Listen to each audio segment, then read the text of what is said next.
রিষড়ায় বর্ণাঢ্য আলপনা প্রতিযোগিতার আয়োজন। বর্ণাঢ্য আলপনা প্রতিযোগিতার আয়োজনে সাদা মাটির ওপর রঙের ছোঁয়ায় ফুটে ওঠে বসন্ত।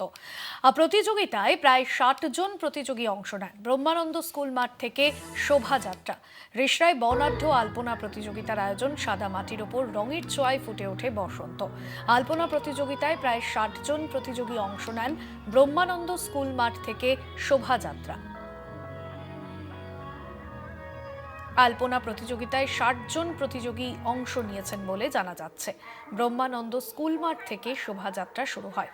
প্রতিযোগিতায় ৬০ জন প্রতিযোগী অংশ নেন। সাদা মাটির ওপর রঙের ছোঁয়ায় ফুটে ওঠে আলপনা। রিষড়ায় বর্ণাঢ্য আলপনা প্রতিযোগিতার আয়োজন।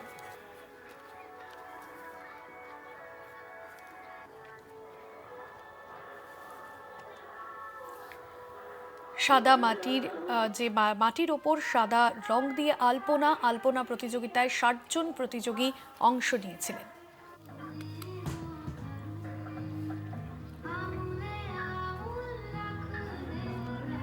রাজ্য জুড়ে পালিত হচ্ছে বসন্ত উৎসব।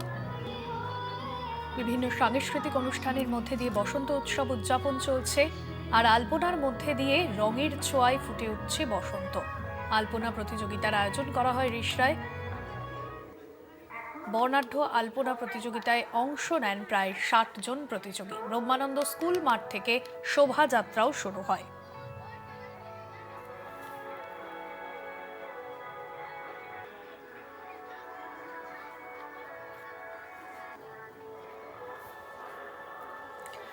সুমন করাতি রয়েছেন আমাদের প্রতিনিধি ফোন লাইনে। সুমন, কি ছবি উঠে আসছে সকাল থেকে বিভিন্ন জায়গায়? হ্যাঁ, দেখো, যেটা হুগলি জেলার রিষড়ায় কিন্তু বসন্ত উৎসব কমিটির উদ্যোগে ব্রহ্মানন্দ স্কুল মাঠ সংলগ্ন রাস্তায় কিন্তু অনুষ্ঠিত হয়ে গেছে, যেটা বর্ণাঢ্য একটা আলপনা প্রতিযোগিতা এবং সাংস্কৃতিক অনুষ্ঠান, যেটা বসন্তকে স্বাগত জানাতে সকাল থেকেই কিন্তু উৎসবের আমেজে মুখর হয়ে ওঠে সমগ্র এলাকা। স্কুল মাঠ থেকে প্রথমে এদিন শোভাযাত্রার সূচনা হয়।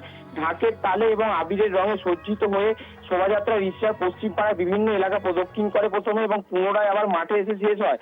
স্থানীয় বাসিন্দারা কিন্তু এদিন অংশগ্রহণ করে জনপদে উৎসবের আবহে কিন্তু রঙিন হয়ে ওঠে, এবং শোভাযাত্রার শেষে মঞ্চে শুরু হয় মূল অনুষ্ঠান।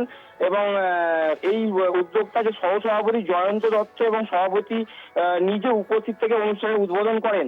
আর এছাড়াও কিন্তু এই আলপনা প্রতিযোগিতা ছাড়াও ছোটদের যোগাসন প্রদর্শনী, ক্যারাটে সহ একাধিক সাংস্কৃতিক পরিবেশনা কিন্তু দর্শকদের আকর্ষণ করে এদিন। এবং কিন্তু তারপরে দেখা যায় যে নিজেদের মধ্যে প্রত্যেকে কিন্তু আবির খেলা এবং রং খেলাতেও কিন্তু মেতে ওঠে।